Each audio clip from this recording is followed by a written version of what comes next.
Well, I'm very pleased to welcome our first keynote speaker of BAVS 2015, Nicholas Daly. Nick is a professor of modern English and American literature at University College Dublin, also a member of the Royal Irish Academy.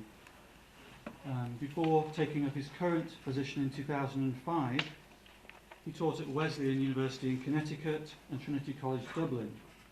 He's also been a visiting professor at Dartmouth College in New Hampshire. I think many of us will know the 4 books that he's written, or some of them over the past 10 or 15 years on Victorian literature and culture. Modernism, Romance and the Fin de siècle, 1999. Literature, Technology and Modernity, 2004. Sensation and Modernity in the 1860s, 2009. And most recently, I think, this year, he's published The Demographic Imagination, Paris, London and New York, with Cambridge University Press, I think. And as the titles of these books indicate, no one has done more over the past 10 or 15 years to rethink the relationship between Victorian literature and culture and the modernity. So he very much speaks to Victorian ages.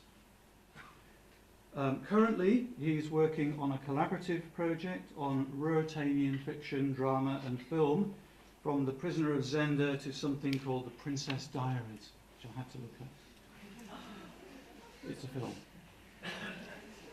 And it's from this project that today's lecture is derived, and the title is Modern Swashbucklers and Matinee Idols, the Age of Ruritania.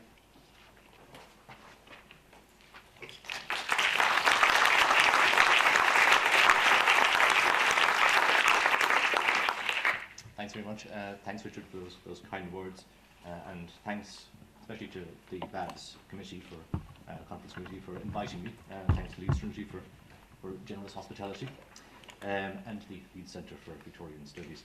I'm particularly grateful, I suppose, because I'm well aware there's no shortage of Victorianists in these here parts.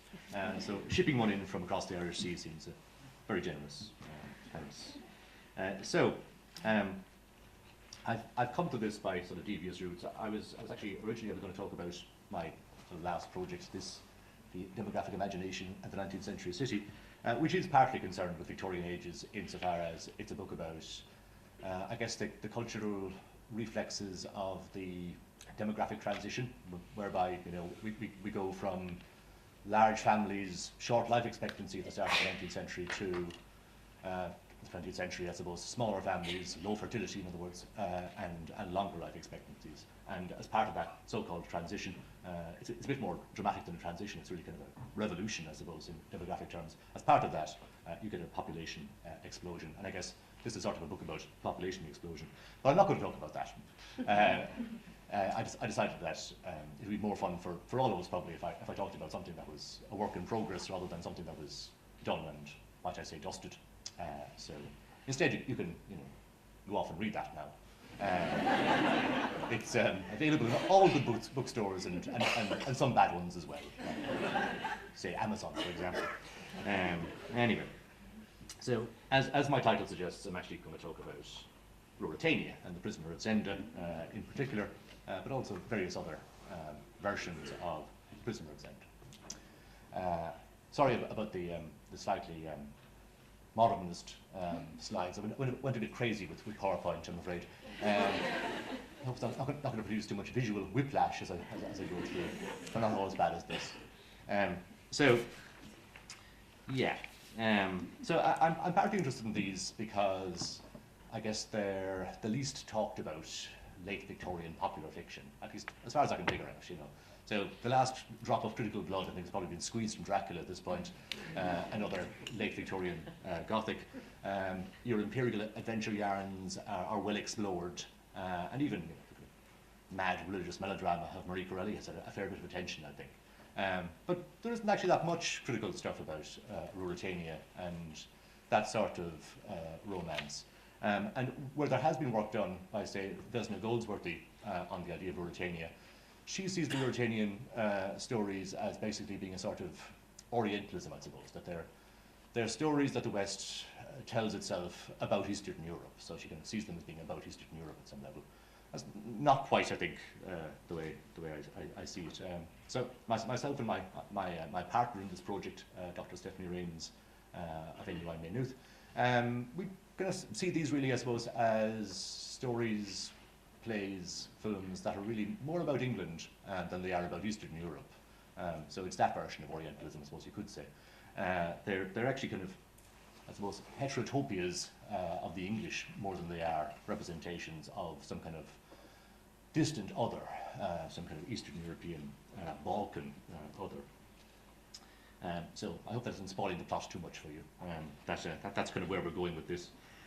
So since we are here for Victorian ages, I want to talk mostly, I suppose, about the heterochronic imagination, if you like, a bit of a mouthful. The way in which these are non-synchronous texts, dramas, films, where you get an overlap of different kinds of time period. On the one hand, our hero gets to Ruritania by train. He goes to Dresden and then gets an express on to Strelsau. Sorry, Zenda first, then he goes to Strelsau. But we also have a great deal of swashbuckling, you know, duels with swords, that there's the siege of a castle, you know, details that could be out of the Middle Ages or the early modern period rather than out of the late 19th century. So you get this kind of oddly, well, what I'm calling heterochronic details in these stories. And I think this is, I guess, what's interesting to me as well. So it's not just that they're neglected. So I've been trying to, and I'm not, as you can tell, I'm not going to read this. I'm going to kind of talk over slides, and I'm just talking now. I'm kind of interested in the way in which, I suppose, that heterochronic aspect works, and there are a couple of ways that you could think about it. One, I suppose, you could take a page from the long books or short books of Walter Benjamin and think of these in the same way that Benjamin talks about, say, Art Nouveau, which he says is, you know, where new forces of production are meeting older cultural reforms, and you get a kind of a curious collision whereby the future is sort of imagined in organic forms and in the forms of the past, sort of new wine, old bottles, something like that. And I suppose that's one way of thinking about these. I'm not sure that's quite right, though.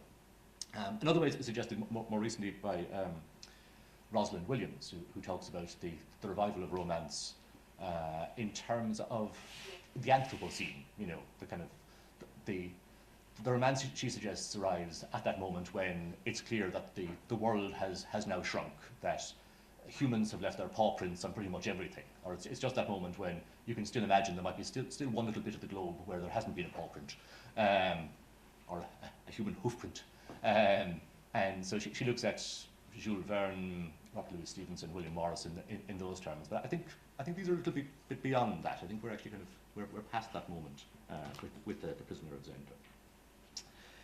Anyway, so the collaborative project looks at Prisoner of Zenda and then kind of looks at subsequent reimaginings, remediations, etc. Of Ruritanian stories. So Prisoner of Zenda, but also the set of Ruritanian operettas, and then some kind of random later artifacts. Chitty Chitty Bang Bang, for example, in there in the middle. That's Robert Helpman, the child catcher, dancing around in what's actually Rothenburg.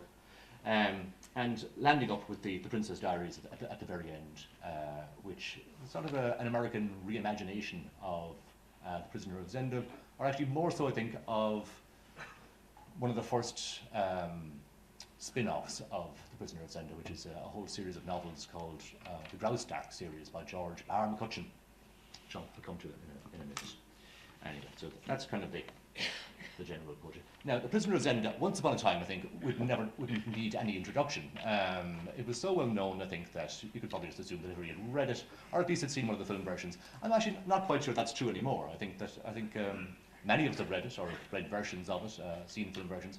But I think increasingly it is sort of disappearing into the mists of time a little bit. So I've given you a handy plot summary here, just to remind you of the basic details. So our hero, Rudolf Rassendyll, a red-haired idler, younger brother of an English lord, has nothing much to do, So he heads to a sort of semi-feudal European country, Ruritania, not far from Dresden, as I say. This is one reason why Vesna Goldsworthy's theory of Ruritania doesn't really work. The very first Ruritanian narrative isn't set in the Balkans or anywhere near the Balkans. It's set somewhere near Dresden. It's a German-speaking country near. It's clearly one of the German principalities that we imagined. Anyway, it turns out that Rudolf Rassendyll actually has a very distant blood connection to the Ruritanian royal family. The red hair is a trait that runs through the Elfbergs, the royal family of Ruritania. There's a Prince Harry joke in here that I'm just going to leave it there, I think. But because of this historical connection and his resemblance to the soon-to-be crowned king, he gets drawn into national affairs. The actual king is drugged by his wicked half-brother, Michael, Duke Michael, Black Michael to his friends. And the king is about to miss his coronation, so Rudolf steps in, takes his place. Unfortunately, he then falls in love with Princess Flavia and is kind of torn between, his I suppose, ordinary human desires and his kind of sense of duty and what he should be doing here to help the actual king. Michael kidnaps the actual king. Much plotting and swashbuckling ensues, which I'm not going to go into. But eventually, the castle of Zenda that was put under siege is breached. They rescue the king, and Rudolf and Flavia decide that they must part. That duty is more important in the end than mere personal love affairs, and they stay in touch. And a single red rose is sent in the post to Rudolf back in England every year. So, as I'm sure many of you know, this was a huge hit in the 1890s.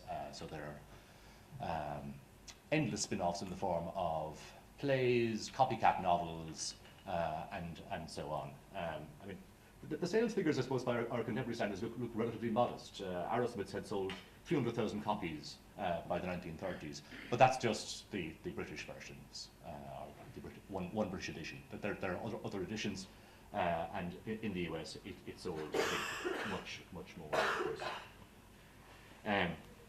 So where does it all come from? It's obviously, it's not made from whole cloth. Anthony Hope didn't just make this up himself. He's borrowing from, I guess at some level, Walter Scott, but probably more closer to hand. He had the so-called roman de cape et d'épée novels, or sort of breteurs, as I think actual French speakers call them. So swashbuckling stories like The Three Musketeers, Le Bossu, and so on, The Man in the Iron Mask, that kind of thing. One source. And of course, by the 1880s, you have domestic swashbucklers. You have Robert Louis Stevenson's novels. You have Stanley Weyman, his A Gentleman of France, Under the Red Robe, various kind of historical, I guess, costume drama type novels that are hugely popular. You have a different kind of swashbuckling, I suppose, in something like King Solomon's Mines, where, I guess, rather than going to the past, they go to Africa, which functions as a version of the past, because you still get to fight with an axe and sword, and you get to be involved in a sort of swashbuckling. So there's a lot of this stuff in the 1880s and 90s, so much so that Lewis Parker actually writes a sort of a parody play called The Swashbuckler. That's the slide there on the right. I think Parker meant it to be a parody, but actually it's taken pretty straight, as it were, by contemporary audiences, and seemed to be just more kind of rip-roaring fun. Swashbuckler, I suppose, kind of brief aside, as you probably know, a buckler is a shield. A swashbuckler is somebody who makes noise, presumably with that shield and a sword. So it's a term used to describe a sort of braggadocio figure, noisy, swaggering figure originally. And then it sort of migrates in meaning to just mean somebody who, I guess, who's a sort of action-adventure hero or something like that. The sort of modern use swashbuckler to describe a type of film or novel, that's actually much later, I think, or a bit later anyway. But swashbuckling as an adjective is sort of coming in the 1880s, 1890s. There's Anthony Hope himself, in case you've forgotten what he looks like. Anthony Hope Hawkins. not only did he have access, I suppose, to earlier versions of Swashbuckling, he'd also begun to invent, I think, other versions of Ruritania. So, in one of his earlier novels, A Man of Mark, he is a sort of Banana Republic, Oriataland, and we have a kind of a cynical hero who makes his way in this Banana Republic world. But closer, I think, to the spirit of The Prisoner of Zenda, you have a short story called Sport Royal, set in Glottenburg. We're definitely getting closer to Ruritania there. But it's also worth bearing in mind that he's a slightly unlikely figure to have invented this particular kind of rip-roaring romance. His reputation in and around 1894, when The Prisoner of Zenda was published, is actually kind of more as a witty writer of a certain kind of modern dialogue-driven fiction. So the Daly dialogues, I suppose, are the best known version of this. Sort of frothy, witty, Mayfair set sort of kind of romance, I suppose, of the other kind, boy meets girl romance. So one contemporary journalist refers to him as the leader of the new hedonism. New hedonism, term invented by Grant, well, not invented by, but largely circulated by Grant Allen. Anyway, so the novel's a huge hit, many imitators, many copycat versions, with their own made-up versions of Ruritania, slightly different plots, but they usually do involve that kind of contrast between a sort of modern English hero, say, and some kind of land slightly feudal, slightly frozen in time, where adventure is still possible. So you have the Princess Maritza, you have the Princess Aline, and you have the Graustark series that I mentioned earlier, which are by a long shot, I think, the most successful of these. There's 6 novels, and there's many film versions, there's play versions. They're a huge hit. Now largely forgotten, I think, actually, by Americans. They were never popular on this side of the Atlantic, but they were huge in the US up to World War II, and after that they kind of fade out. But they are interesting if anybody's looking for a new project. Anyway, let's move on a bit. Back to the heterochrony. Too much detail. So most of the reviews pick up on the kind of curious time world that you inhabit in Ruritania. So for the Times, Zenda, quote, interpolates a medieval romance in the civilization of the 19th century. For the Pall Mall Gazette, the hero of this brilliant little extravaganza is no medieval knight-errant, but a thoroughly modern young man about town. Yet the adventures which befall him would put those of Arthur's knights into the shade. Whereas George Bernard Shaw, in the Saturday Review, described it as, this is actually a little later, this is when he sees the play version, an amusing attempt to get a Scott Dumas romance out of modern life. That if the 19th century hero, give him a sword and a horse, a forest to gallop through and a castle to besiege, enemies to pursue him, persons with wrists to steal defence with, princesses to love and rescue, and all the other luxuries of a D'Artagnan. He likes the novel, he doesn't actually like the play version. So, interesting enough. But I think there's also a way in which that heterochrony, as I'm calling it, links up to a whole set of contemporary discourses around what fiction should be, what healthy fiction should be, as opposed to other kinds of unhealthy fiction. Some of you would be already familiar with these debates. It's the kind of realism versus romance that you get in, say, Robert Louis Stevenson versus Henry James, and so on. But Andrew Lang, the literateur and sort of proto-anthropologist and other things besides, collector of fairy stories, he has a particular kind of place in these narratives. And he suggests that what's wrong with contemporary naturalism is that it makes one feel uncomfortable in the reading, makes one feel intrusive and unmanly. Whereas romances, your adventure stories, are savage survivals. In the same vein, he suggests that hysterics really seem to be the chief motive of some strangely popular lady authors. And he mentions Iota and Sarah Grand in this context. And he recommends to his readers that they stick to things like Haggard, Stevenson, Stanley Werman, and Anthony Hope, primitive fiction dealing with the wholesome human need of recreation. So there's a kind of a healthy, unhealthy opposition being set up around realism, romance, sort of naturalism and realism being kind of lumped together, new women novels being lumped in with those two. And offset against them are these, I guess, swashbuckling tales. Across the Atlantic, you get a similar sort of tone being set by somebody like Sarah Barnwell Elliott, not really primarily known for this.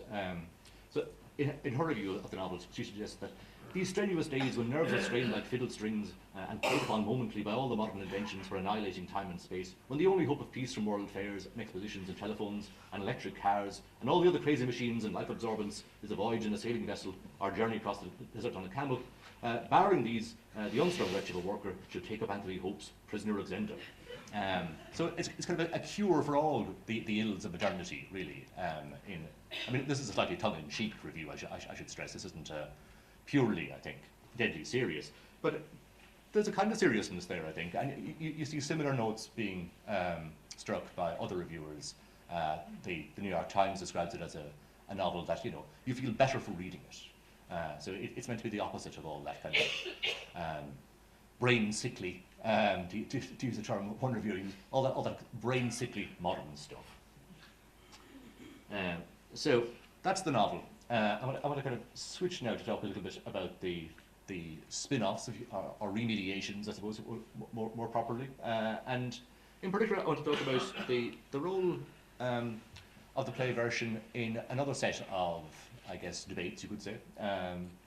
And in particular, the role of the actor-manager George Alexander in creating the first English stage versions, or really an American stage version with E.H. Southern. He creates a particular version of Ruritania, I think, that actually becomes quite powerful and actually has a particular role in and around 1896 in the aftermath of the Oscar Wilde trials and so on. So there's George Alexander on the left there, in his Prisoner of Zenda costume, or one of them. It is very much literally a costume drama. There's a lot of costume changes. I should have worn something like that myself really today. This is the point where I should probably say that I'm not in fact Nick Daly, but an impersonator. The actual Nick Daly succumbed to a drugged bottle of Pinot Grigio and is to be found in the cellar of the Quebec Hotel. So, what seems to happen in and around 1895, 1896 is that there's a sort of a transition, I suppose, in the St. James Theatre and in the career of George Alexander. So, the St. James's Theatre, I'm sure many of you will know this better than I do. By the 1890s, it's best known, I suppose, for modern British drama. It's where the Second Mrs. Tanqueray is staged. It's where Henry James's disastrous Guy Donville is staged in January 1895, followed by the very successful, briefly, The Importance of Being Earnest, which of course also turns into a terrible disaster for Wilde and the theatre. And it's largely, I suppose, it's a small theatre in the west of the West End, gone now, and it specialises in largely, I guess, modern plays by British authors. So it's Wing Pinero, Henry Arthur Jones, people like that. Guy Donville is a costume drama, obviously, but it's slightly atypical.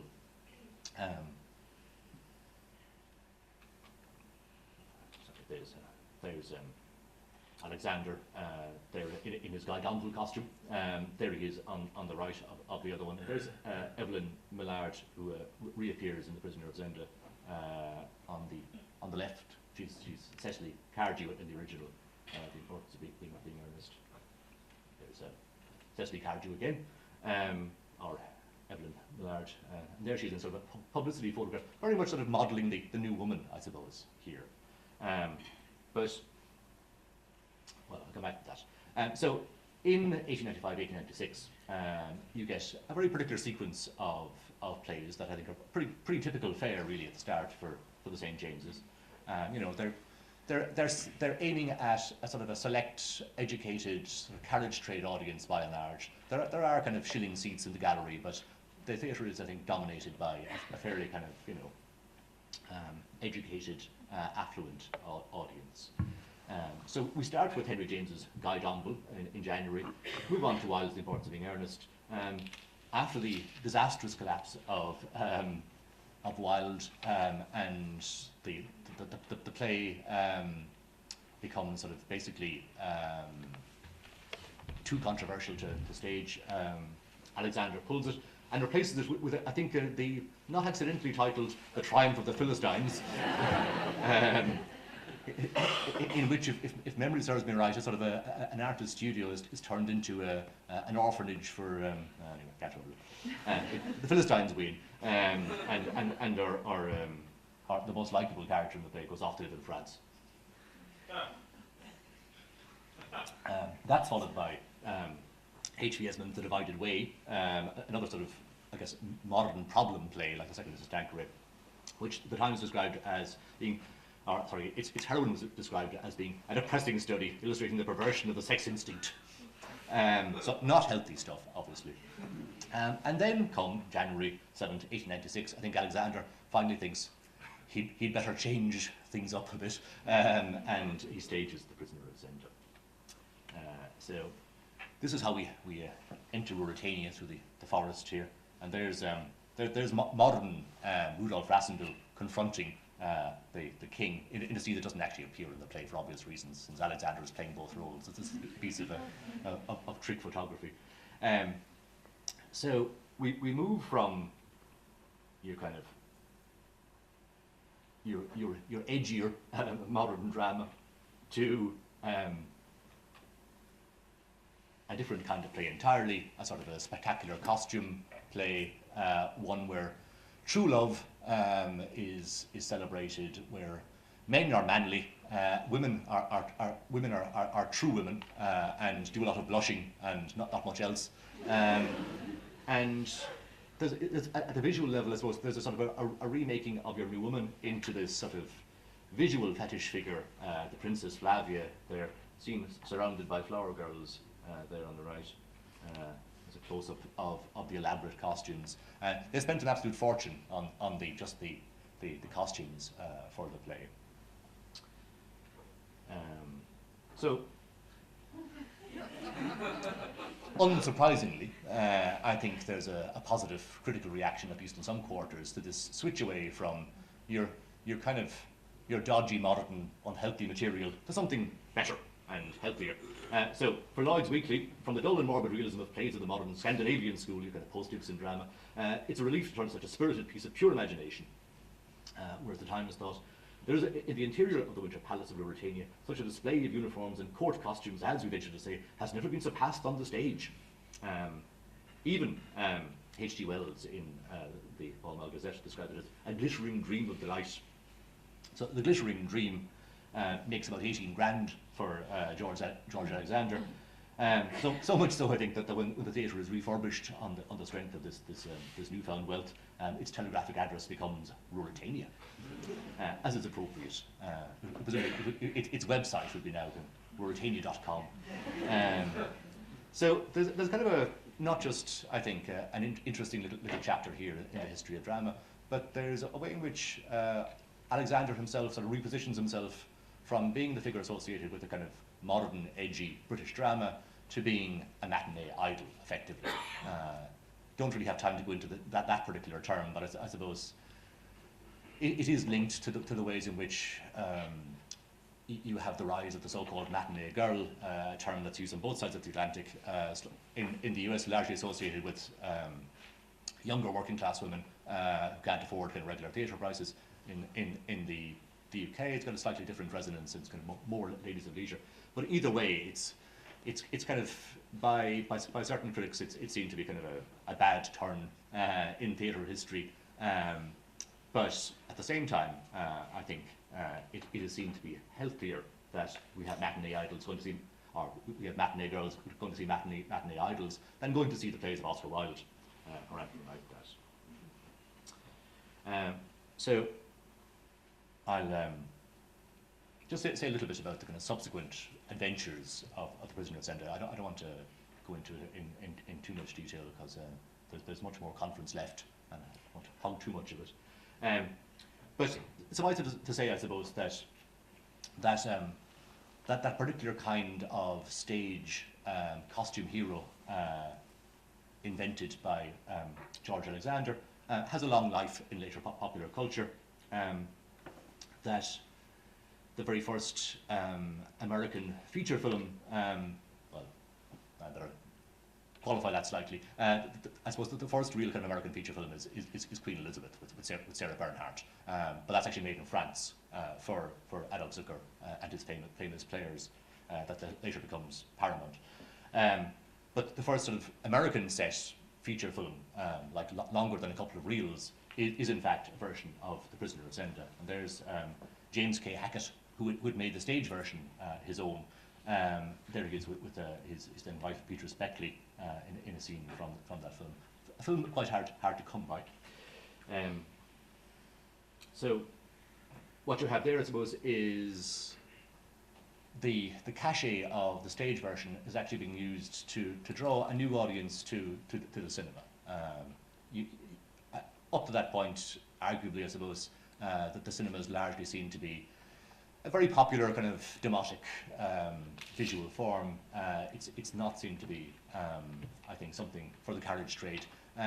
The cachet of people like Sarah Bernhardt and Hackett is used to bring a new audience. But I think it's interesting that The Prisoner of Zenda plays that role in creating a new kind of audience. Later film versions, I guess probably the best of the silent era ones is Rex Ingram's The Prisoner of Zenda from the 1920s. And he actually, this is a post-World War I film, and you can see how there's a little bit of reinvention going on here, a certain kind of further remediation whereby the original kind of values of the novel and play are being slightly subverted. He actually kind of makes fun of some of the pageantry and heroism and some of the, I guess, old-fashioned values that are being celebrated in novel and play. At the same time, there's kind of a curious feedback loop whereby that reinvented film version sells many more copies of the novel. So that there's a photoplay edition of the novel, which I featured there on the right. It spurs a new generation to buy the original novel, illustrated with scenes from the film. In passing, worth noting the American variant, Graustark. The Graustark series, I suppose, basically kind of replaces your English hero with an American hero, at least in the first one. And there's a slightly different history there, I think. They're probably more kind of dollar princess stories insofar as, you know how in Downton Abbey you have Lady Downton, whatever her name actually is. She's actually an American heiress who's married the owner of Downton Abbey, and there's actually quite a lot of that in the 1890s and 1900s. That actually is kind of a reasonably, I think, accurate representation of Anglo-American relations of a certain kind in that period. And that's kind of how the Graustark series works. They're fantasies, I think, about the marriage of American money and a certain kind of can-do quality with European prestige and sort of oldie worldly values. So there's a lot of film versions of that. The woman in the chair there is Marion Davies. That's her in Beverly of Graustark. My piece of trivia for the day, of course, there's a John Ashbery poem actually that's about that, if you might know that. I guess the best known film version is actually this one. David O. Selznick's black and white version from 1937. This is a classic swashbuckling sequence frozen here with Ronald Colman and Douglas Fairbanks Jr. More trivia, Douglas Fairbanks Jr. didn't actually want to take this part, but his dad, Douglas Fairbanks Sr., said, "Son, you have to take this part. That part is actor-proof. Rin Tin Tin could play that part." So he does. And of course, it is one of his best remembered roles. Don't have time to go into the kind of complicated history here, but the short version, I suppose, is that Selznick, great Anglophile that he was, actually was quite disturbed by the abdication crisis. And in some ways, that this film is a sort of response to that. He's kind of reimagining what would have happened if people actually put duty before love instead of vice versa. And yeah, supposedly, according to some accounts, he bursts into tears when he hears about the abdication and says, "It will wreck the empire." Why he should care, very hard to know. But you can see in the casting of the film that he's doing quite interesting things. All of the heroes and heroines are English actors. So Madeleine Carroll, Ronald Coleman, David Niven, C. Aubrey Smith. And the baddies are all Americans. Interesting, I think. These actually are a couple of just production stills that show what the film would have looked like if they had shot it in colour, because they didn't in the end. There's a Madeleine Carroll, and in the background there, C. Aubrey Smith, English cricketer, and I guess famous actor, part of the Hollywood Raj, who had also appeared, you'll be shocked to learn, in the 1894 stage versions of The Prisoner of Zenda. Here he is, 40 odd years later, in a different part now. He starts off as Duke Michael, Black Michael. Now he's sacked the military aide. There's a gloomy-looking Ronald Coleman, not greatly taking to the throne. And on the right there is Madeleine Carroll, Birmingham girl made good, in one of her princess costumes. And she's actually there kind of leaning on what's called a slant board, which allows people in full costume, I suppose, to rest without changing. I threw it in there just as a way of kind of, I suppose, pointing to how difficult that kind of glamour is to actually kind of create, sort of an industrial process of creating a certain kind of Ruritanian glamour. There's C. Aubrey Smith in the original, one of the original versions from the 1890s. He's not in the very first production, he's in some of the slightly later ones. Subsequent to Ruritanian adventures, so you get another reinvention, I think, of the story in the 1950s for the Cold War. Leonard Wibberley's novels that get turned into a pretty successful series of films: The Mouse That Roared, The Mouse on the Moon, and so on, with Peter Sellers. You might have seen these in afternoon television at some point over the years. There's Terry Thomas. Grand Fenwick is what Ruritania has become here. It's even smaller than Ruritania. And I'm throwing this in just out of badness, really. Don't have time to go into this, but another, I suppose, post-war version of Ruritania. Chitty Bang Bang starts, I can't actually say it now. It starts as novels, short novels little stories by Ian Fleming, gets turned into a film by Cubby Broccoli, who'd made the James Bond films. But there's a whole Ruritanian subplot in the film version that isn't there in the Ian Fleming. They go to Bulgaria, and Bulgaria is a particularly unpleasant place because the king and queen there don't like children, and children are hidden away or imprisoned in Bulgaria. So you can probably tell where I'm going with this. Bulgaria is actually evoked in the film by filming on location in the streets of Rothenburg in Germany. And Rothenburg, as luck would have it, was the Nazis' favourite town. It was the town that they kind of celebrated as the epitome of a sort of echt Germanness. There from the Middle Ages, persecuting Jews since the Middle Ages. A long history of anti-Semitism in Rothenburg. So I actually think it's quite interesting that it pops up in that film, in that guise, in 1968. I don't think Rothenburg had any history of persecuting children, per se. Anyway, so subsequent film adventures. The 1952 film version is a real curiosity, actually. It's a frame-by-frame remake of the 1937 version, only in colour, with a different cast. What was the point, you have to ask yourself, really? And there's Peter Sellers in a comedy version. Anyway, so I guess just to wrap up, I'm sure I'm doing time-wise. Are we okay for time? 5. Yeah, okay. Just a few last things. So I suppose I've been suggesting that Ruritania isn't really about the Balkans, nothing to do with the Balkans. Later versions of the story certainly do become about the Balkans. There are ones that I haven't touched on here, where clearly the idea of a sort of a country frozen in time does become quite useful as a way of thinking about the volatile geopolitics of the Balkan region before and after World War I. But I think the original version of the story, The Prisoner of Zenda, is it's about Englishness. It's only a very slightly refracted version of England that we get in Ruritania, really. I mean, bear in mind, there's Queen Victoria. Her mother was German. Her husband was German.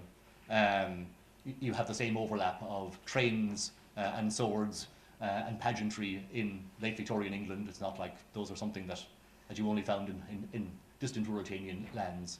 And, you don't have to be a card-carrying Marxist to see that you do have an asynchronous England, or Britain, I suppose, at the end of the 19th century. You have a roaringly powerful capitalist mode of accumulation, but you also have feudalist modes kind of overlapping with that to a large extent. At no time do you only have one historical moment, as it were, on the go. Time is always slightly different to that. So Ruritania, I'm suggesting, I suppose, is an other version, a kind of a slightly twisted version of England, but it's only ever so slightly twisted. What's powerful about it is that it makes possible a certain kind of heroism, and to some extent heroinism, I suppose you could say. But mostly I think it's about creating a sort of space where you can be a modern hero who's also a swashbuckler, somebody who's unproblematically male, though now, of course, the costumes that George Alexander is wearing there might seem rather camp rather than terribly manly. At the time, I think these were seen to be that healthy strain I was talking about, a sort of a counter-decadent cultural form is being created, something that ordinary decent playgoers could enjoy without any of that Ibsenite nonsense. Something proper English healthy. So now that doesn't explain the later versions. I think they have to be historicised in their own terms, and that's not something that one can do in one talk without exhausting speaker and audience, I think. But I try to suggest some of the ways in which the original version gets kind of reworked, rethought, recast for different historical moments. There's no single, I think, sort of ultimate superfield theory of Ruritania. It does different things at different historical moments. So, an alternative version of the Edward and Mrs. Simpson story in the 1930s, a fantasy about an England that never changes. In the Marx Brothers' Duck Soup, we get Fredonia, a country that makes fun of all kinds of nationalism and all kinds of costume-wearing proto-fascists, different kind of culture to work. Bulgaria in Chitty Chitty Bang Bang, as I've briefly suggested, can be read, I think, in terms of a different historical moment. Sort of a nightmare version of Ruritania, really, before Dick Van Dyke saves it. So, where are we now? There hasn't actually been a film version of Ruritania of The Prisoner of Zenda for quite a while now that I'm aware of. Of course, even as I speak, there's probably one in production somewhere. But I don't think there is. I think actually it seems to be a kind of cultural fantasy that's kind of run out of steam, and that's quite interesting in itself, I think. What we do have, of course, from the noughties is The Princess Diaries. Just when you think it's safe to go back in the water, as it were, you get a fresh reinvention of not quite so much the original Prisoner of Zenda story as the Graustark story, or rather the Beverly of Graustark story, where an American heroine goes to basically sort of Ruritanian country and becomes a princess. Except that the fantasy has changed slightly by the noughties. So here is our heroine in The Princess Diaries, who's kind of an ordinary Californian girl going to an ordinary school, and one day she discovers that she actually is a princess. And of course, we all want that, really. But as part of this, she undergoes a kind of gender makeover that isn't all that different to what's happening in the 1890s, I think. So, there's George Alexander, Aubrey Tanqueray, in the second Mrs. Tanqueray, Guy Domville being turned into a sort of action hero in the 1890s. There's Evelyn Millard, sort of a new woman character in The Importance of Being Earnest, being turned into a pretty princess in the 1890s. And in the noughties, here is our slightly spiky and rebellious heroine being turned into a princess. Before and after. It's still Anne Hathaway, but anyway, I think I have probably detained you in the company of the Ruritanians quite long enough, so I might stop right there. Thank you very much.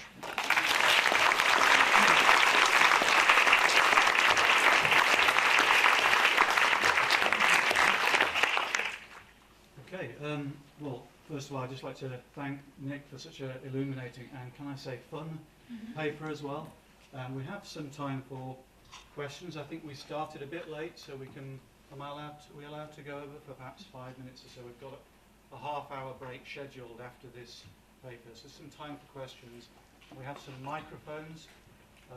Might be a bit of a Jeremy Kyle moment coming up, which we're going to deploy for questions so that you can be audible. So just to open for any questions that anybody would like to have for Nick or comments. Yeah? I'll have to try and coordinate. Well, first of all, I better out myself and say that I do regard The Prisoner of Zenda as the greatest novel ever written. And this is all where you ended up, Nick. It seems to be profitable to really see The Prisoner of Zenda and Anthony Hope's Prisoner of Zenda as a byproduct of Eric Hobsbawm's invention of tradition. Seems to be absolutely the product of that. Yeah. And I think you can profitably see it also then as a response to Queen Victoria's Jubilee in 1887. But I think that notion of Ruritania has been very important and it has had an enduring kind of dimension to the invention of tradition. Some of us will remember in the 1980s, Tom Nairn was floating the idea of a Ukania as being that as central to what certainly English national identity. That's what it's continued. So yeah, I mean, it should. In what sense is this very much part of literally the invention of tradition? I think that's actually a great question, and I have been thinking a little bit about that because the Diamond Jubilee is one moment. The crowning of Victoria as Empress of India, I think, is another important one. And as it happens, it being a small world, one of Anthony Hope Hawkins's fellow classmen, at Balliol, had been Lord Curzon, who becomes Viceroy of England, and plays no small part in the invention of a certain kind of imperial pageantry. It's the kind of stuff, I suppose, that David Cannadine talks about in ornamentalism, how the empire is actually kept together using medals, costumes, invented titles. So that costume that Alexander is wearing there isn't actually that outre. It isn't that different to the kinds of costumes that are being invented for Delhi Durbars and other kinds of ceremonies overseas, but of course, as you suggested, that there are kind of domestic versions as well. So yeah, I think that is a very useful way of thinking of it as being another facet of a sort of invention of tradition. So that it's very modern, but it's being modern by dressing up in a certain kind of romantic, colourful costume. Yeah, thanks. And I might get is the Tom Nairn, is that in the breakup of Britain, or is it somewhere else? No, it was subsequent to that. Okay, I might ask you for the reference after. It's in the Enchanted Glass. Yeah, okay. Yeah. I must have a look. Any other questions or comments? Yep.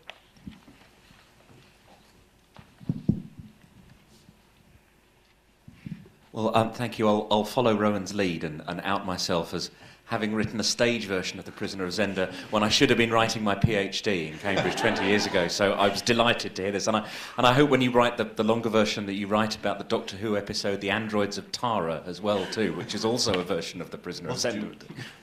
But I wondered what you made of the fact that that Rassendyll, for the time that he occupies it, is a better king of Ruritania than the man that was born to be king of Ruritania, whether this is an argument about racial purity or whether it's a kind of public school cult of the amateur. I mean, I always think of him alongside the hero of Stoker's Lady of the Shroud too, that the best kind of Albanian is a natural-born Englishman. But I just wondered what your take on Rassendill's effective execution of his regal duties would be. Yeah, that's right. At various points, he is sort of congratulated by Sapt as being sort of the best king of them all, of all the Elfburgs. And I suppose the novel does play with the ideas of heredity, and that, you know, it kind of plays with them and then puts them aside if we don't hear too much more about it. Because I guess it was too close to that kind of Ibsenite stuff that he was trying to get away from. But it's one of the reasons, I suppose, why I do think of it as, you know, effectively a novel about Englishness, rather than being about Ruritanianness, whatever that might be. That it's putting forward a particular kind of English hero as being the ideal of all heroes. Though that wasn't always the way it was taken up. I think that might have been the intention, but some of the early film versions were actually banned in Germany, some of the actual Balkan countries, because it was seen to be a subversive film where the actual king was a bit shoddy and was readily replaced by a commoner, effectively. Though actually he's not much of a commoner, he's Lord Brulston's brother. But yeah, that is actually one of the most interesting, I think, aspects of the novel is that he turns out to be a really good king, better than the original, who's actually, you know, a bit bibulous. Thanks.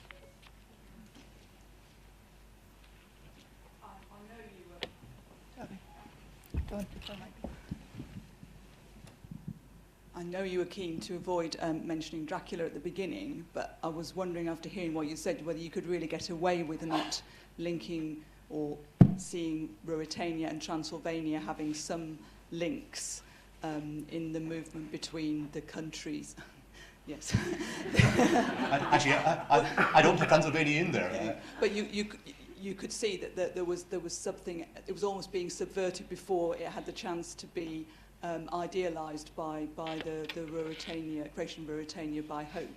It'd already been subverted, and it was a reaction to that as well as a reaction to the other things that you've spoken about in terms of modernity. Yeah, I've tried to think about how the two relate. I mean, Stoker, I think, had clearly read The Prisoner of Zenda, and he borrows that opening sequence effectively of, you know, somebody going further east. Only he goes a lot further east in Dracula, and it becomes a very different kind of a version of the past as survival. Yeah, I guess I think of the Stoker as being a sort of a gothicizing of Ruritania, as turning it into a place where you don't have kind of a healthy survival of a romantic past. You actually have a scary survival of kind of a ancien regime violence and blood sucking, which I guess, you know, there are many ways of reading that. But yeah, I guess I do think of Dracula as being a sort of appropriation of that kind of sprightly tale of finding kind of just a little version of Englishness further east. You've also got a heroine who manages to carry all before her in Dracula, and of course she has a diary, which yeah. Princess Diary is obviously. I think Rupert of Hentzau was the one that's most Dracula-like, because in the sequel there's a kind of a mistake is made, as it were, and the Queen's honour is in danger. So the men rally round her and protect her from the forces of evil. It is quite Dracula-like, actually, in its plotting. But I must think more about how those two actually fit together. I should add Transylvania to the list, really. These, by the way, are some of the other Ruritanias. There are quite a few. Sorry, there's only. I think I saw here first. Help. Sorry. Oh. We can move the mic. Let's go in the order that. Better go in the order that I saw. So I think Helen first, and then this gentleman here. Thank you. It's not a very sophisticated question. I'm just interested in how the English frame still works when you get to the Princess Diaries, because its most obvious interlocutor is surely The Sound of Music. And also, all those other American makeover Yeah. movies, like Pretty Woman, has the same casting, the same people coming back. So what exactly do you take to be being examined when America takes possession of that story as part of its own film heritage? What's the inherited tradition there? Because it seems to have lost contact with Englishness except through the vehicle of the costuming of class, but what's really being made over is gender. So Yeah. can you complete that thought for me? Yeah. The Princess Diaries is actually it's not a remake, I think, of The Prisoner of Zenda directly. It's actually a remake of one of the spin-offs. It's a sort of a remake of one of the Graustark novels, really. But obviously, it's a very different kind of story, and it has a lot of early 21st century material in it that is just not there in the originals. As you say, there's the makeover movie as inspiration.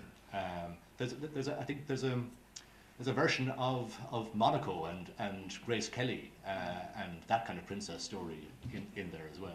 I should probably throw Monaco in there as one of those countries. More of the Grimaldis.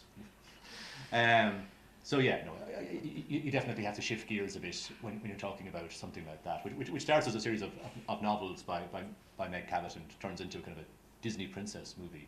There's a complicated history there that does relate back, I think, to the kind of transformation fantasies of the 1890s, but it's a very different version of it that has its own kind of Hollywood local stories as well in there, I think.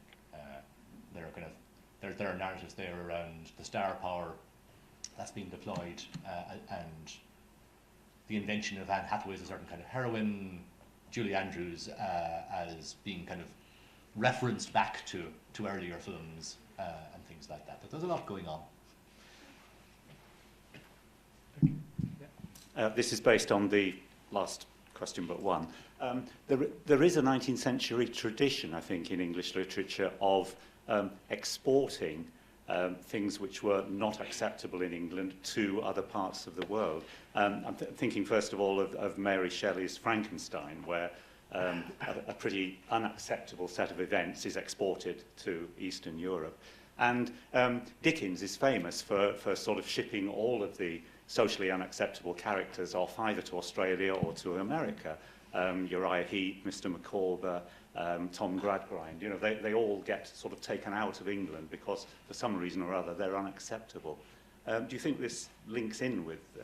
Yeah, I mean, I guess that there are different ways of kind of doing the literary history, and there's definitely a much longer, as you say, tradition of using faraway lands, you know, Illyria or wherever, Bohemia, down to Ruritania. You could tell a much longer story, I think. I suppose what's most interesting to me is the way in which the invention of Ruritania as a particular kind of only slightly different version of England is related to those other things going on in the 1890s around anxieties about decadence, about, you know, the wrong kinds of poems, plays, novels, about the qualities of modern life that are kind of wearing out our nerve tissue, and we're kind of we're creating a generation of first generation who will kind of turn into who will breed hysterics in turn. So there's a longer history, but I think there are kind of particular qualities that are specific to the 1890s. I actually think in some ways it's nearest to, even though it seems very different to it, H. Rider Haggard's King Solomon's Mines. It's, you know, rather than writing a costume drama type novel and kind of pushing unlikely events into the past, it's kind of pushing them off to some other territory, as you say, as a place where the present as past, I suppose, something like that.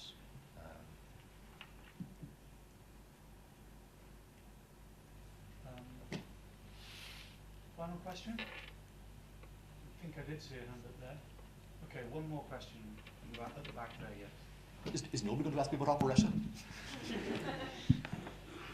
Nick, I was just wondering, since you contextualise it so well within sort of shifts in England, if you could say something about what Germany means over the course of the late 19th century, because it obviously shifts from being, you know, a loose collection of principalities that you go and visit with your Baedeker guide to being sort of a rival empire, like after 1870. Yeah, so, that is a good question, I think. They're all good questions, I should say. But that's one that I definitely need to think a bit more about. There's definitely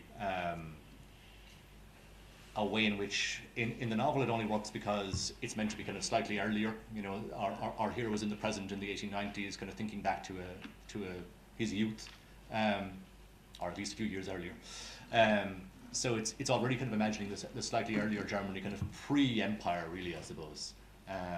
But yes, of course, as Germany becomes less of a collection of semi-feudal states and more of a kind of a, you know, ironclad empire, it kind of shifts in the imaginary, and that I think is why some of the later rewritings of Prisoner of Zenda, the princess this and princess that, that they actually don't use Germany. They actually kind of they go further east in search of less well known and less frightening countries, I think, as their setting.